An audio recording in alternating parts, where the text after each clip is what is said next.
आज हम पढ़ने वाले हैं हमारा अध्याय नंबर 4 कार्बन एवं उसके यौगिक। आपको कार्बन के बारे में पता है, कार्बन एक अधातु है। क्या है ये? अधातु। आपने कोयला देखा होगा, कैसे रंग का होता है? यस, काले रंग का होता है, पत्थर जैसा होता है। अगर आप उस पे हथौड़े से प्रहार करेंगे तो वो टूट कर चूरा चूरा हो जाता है। तो ये किसके गुण हैं?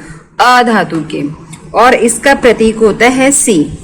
जो कार्बन होता है इंग्लिश में इस तरह से लिखते हैं ना, तो किससे स्टार्ट हो रहा है? ये सी से, इसलिए इसका प्रतीक भी क्या है? Capital C. सर्वतोमुखी तत्व कार्बन। सर्वतोमुखी क्यों बोला गया इसको? क्योंकि ये जो कार्बन है ये हर जगह पाया जाता है। आप जब हम इस चैप्टर में इसके बारे में पढ़ेंगे तो आपको पता लगेगा कि कार्बन जो है वो इतना ज़्यादा वर्सेटाइल है, इतनी ज़्यादा मात्रा में हर चीज़ में पाया जाता है। पेड़ पौधों में, मनुष्य में, जीव जंतु में, पृथ्वी की भूपर पट्टी में, वायुमंडल में, हर जगह पाया जाता है। और इसीलिए इसके इतने सारे यौगिक हो गए हैं कि हमें एक अलग से चैप्टर पढ़ना पड़ रहा है कार्बन और उसके यौगिक। तो ये हर जगह पाया जाता है। खनिज के रूप में जो पृथ्वी की भूपर पट्टी है, पृथ्वी की भूपर पट्टी क्या होती है? ये जैसे हमारी पृथ्वी है तो इसकी जो सबसे ऊपर वाली परत जिस पर हम लोग रहते हैं इसको हम कहते हैं भूपर पट्टी। और इस भूपर पट्टी के अंदर कार्बन कितना है? 0.02%, यानी कि 0.1% भी नहीं है, ये 0.02% है। तथा वायुमंडल में कार्बन डाइऑक्साइड कितना है? 0.03% गैस के रूप में है। ये छोटी क्लास से हम पढ़ते आ रहे हैं।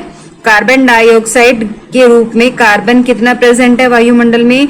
0.03%।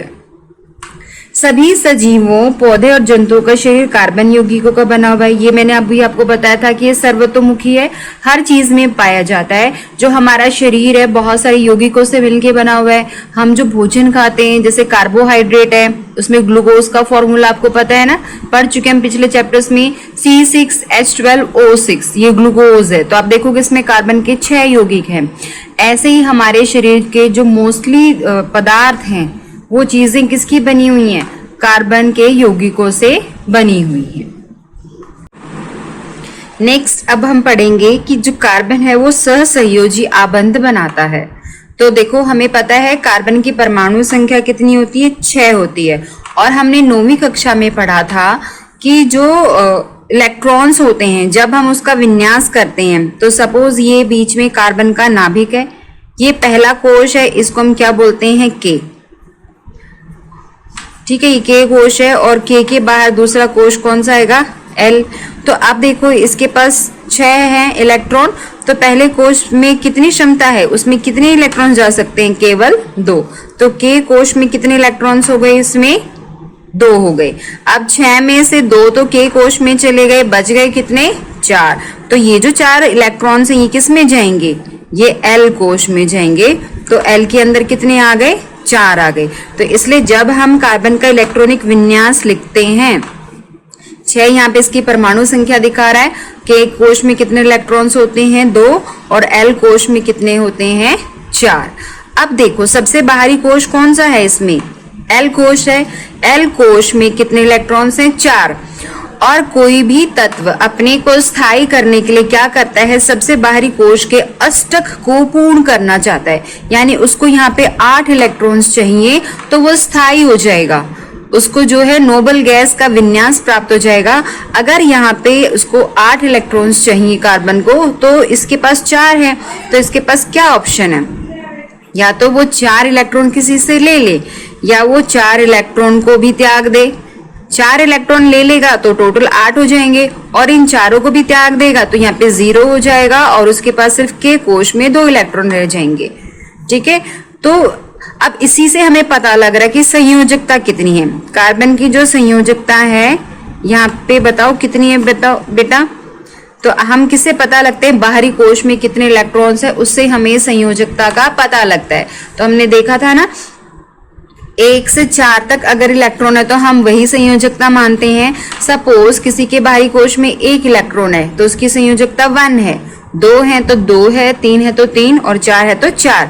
अब अगर 5 होता है तो हम क्या करते हैं, 8 में से 5 को माइनस करेंगे, 8 में से 5 को माइनस करेंगे तो उसकी संयोजकता आ जाएगी 3। 4 तक तो हम इसी से पता लगाते हैं।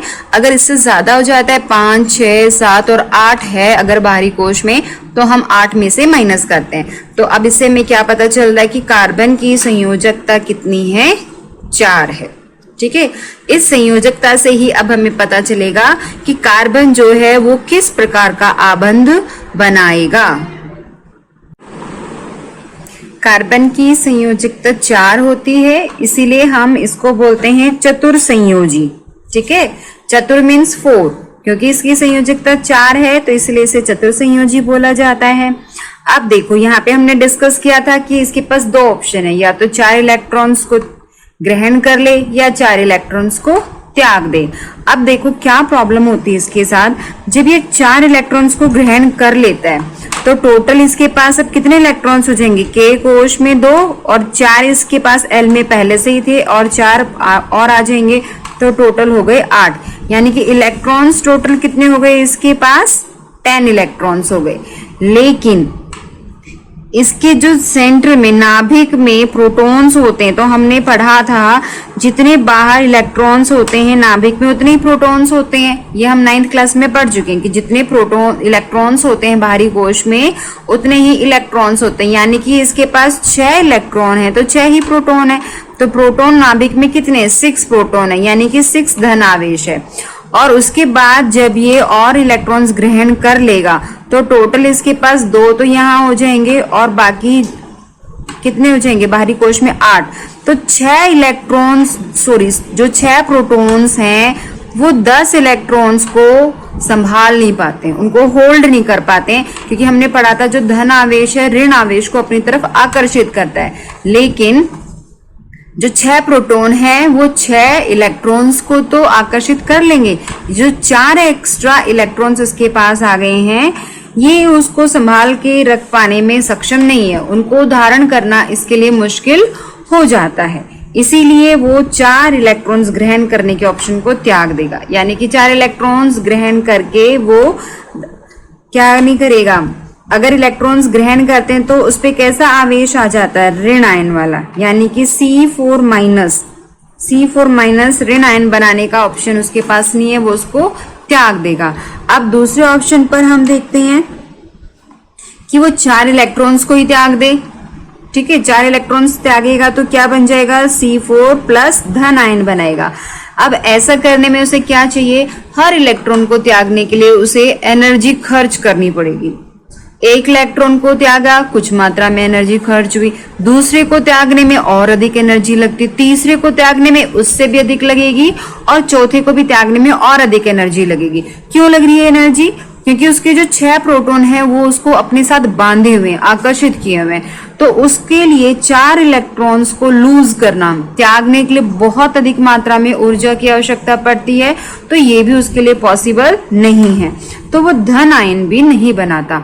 अब ना ऋण आयन बना रहा है ना धन आयन बना रहा है, तो वो आबंध कैसे बनाएगा, दूसरों के साथ यौगिक कैसे बनाएगा। इसके लिए अब उसके पास एक ही ऑप्शन बना है कि वो शेयरिंग करे, यानी कि वो साझेदारी करे। इलेक्ट्रॉनों के साथ क्या करेगा, वो साझेदारी करेगा। इसीलिए अब देखो क्या करता है, ये मैंने भी आपको समझाया है कि 4 अतिरिक्त इलेक्ट्रॉनों को धारण करने के लिए करना कार्बन के लिए अत्यंत कठिन है, क्योंकि उसके पास 6 ही प्रोटॉन है, 6 धन आवेश है, तो 10 इलेक्ट्रॉन्स को धारण करना मुश्किल हो जाता है। और 4 इलेक्ट्रॉन खोने के लिए अत्यधिक ऊर्जा की आवश्यकता होती है, वो भी उसके लिए पॉसिबल नहीं है। तो कार्बन क्या करेगा, अन्य परमाणु तथा अन्य तत्वों के परमाणुओं के साथ इलेक्ट्रॉन की साझेदारी करेगा। ठीक है, ना तो वो इलेक्ट्रॉनों को त्यागेगा ना ही ग्रहण करेगा, वो क्या करेगा, साझेदारी करेगा। और जब साझेदारी करके कोई बंध बनता है तो उस आबंध को हम कहते हैं सहसंयोजी आबंध, क्योंकि उसको दोनों ही परमाणु शेयर कर रहे होते हैं, दोनों का उसमें साझा होता है। इसलिए ऐसी जो आबंध बनती है, इलेक्ट्रॉनों की साझेदारी से जो आबंध बनती है उसे हम कहते हैं सहसंयोजी आबंध। तो इट मीन्स कार्बन किस प्रकार की आबंध बनाएगा, सहसंयोजी। वो आयनिक नहीं बनाता, क्योंकि आयंस नहीं बना पा रहा, वो ना धन आयन बना पा रहा है ना ऋण आयन बना पा रहा है, तो आयनिक आबंध नहीं बनाता। वो कैसी आबंध बनाता है? सहसंयोजी आबंध बनाता है। और ये सहसंयोजी आबंध वो किसके साथ बनाता है? हाइड्रोजन, ऑक्सीजन, नाइट्रोजन, क्लोरीन, और इसके अलावा और भी बहुत सारे हैं जिनके साथ वो साझेदारी करके आबंध बनाता है।